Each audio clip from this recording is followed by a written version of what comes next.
సంవత్సరానికి. So CM Chandrababu మీద కేంద్ర మాజీ మంత్రి చింతామోహన్ తీవ్ర విమర్శలు చేశారు. రాష్ట్రంలో వాట్సాప్ పరిపాలన అంటూ వాటాల పరిపాలన చేస్తున్నారని విమర్శించారు. 15 ఏళ్లు సీఎంగా ఉన్న చంద్రబాబు రాష్ట్రానికి చేసిందేమీ లేదని ఆరోపించారు.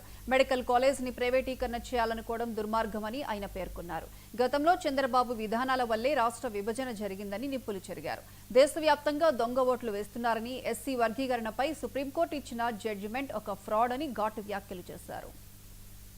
70,000 ఎకరాలు తీసుకున్నారు. ఎవరికి ఇస్తున్నారు? వీళ్ళు భూములు డబ్బు తీసుకోకుండా ఇస్తున్నారా? 100 ఎకరాలు పెద్ద పెద్ద కంపెనీలకు ఇస్తున్నారు. రైతుల దగ్గర తీసుకొని పీడించి తీసుకొని ఆ భూముల్ని ఎవరికి ఇస్తున్నారు? కోటీశ్వర్లకు ఇస్తున్నారు. ఇది కోటీశ్వర్ల ప్రభుత్వం కానీ కూటమి ప్రభుత్వం కానీ కాదు. మరి 17 మెడికల్ కాలేజీలు తీసుకొచ్చాడు క్రితంలో ముఖ్యమంత్రి. 17 మెడికల్ కాలేజీలని బయట అమ్మేదానికి అప్పుడే అడుగుతున్నారు. మేము మెడికల్ కాలేజ్ ఇస్తాం, దానికి 300 ఎకరాలు ఉంది మదనపల్లిలో, మంచి అట్మాస్ఫియర్ ఉందని చెప్తున్నారు. ఎంత డబ్బులు అడుగుతున్నారు? బెంగళూరులో ఎవరు అడుగుతున్నారు? ఇదే వాట్సాప్ పరిపాలన అంటే?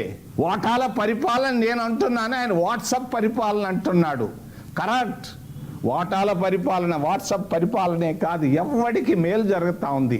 15 సంవత్సరాలు రాష్ట్ర ముఖ్యమంత్రిగా ఉన్నటువంటి చంద్రబాబు నాయుడు వల్ల కాకినాడలో కనీసం ఒక్కరన్నా బాగుపడ్డారా?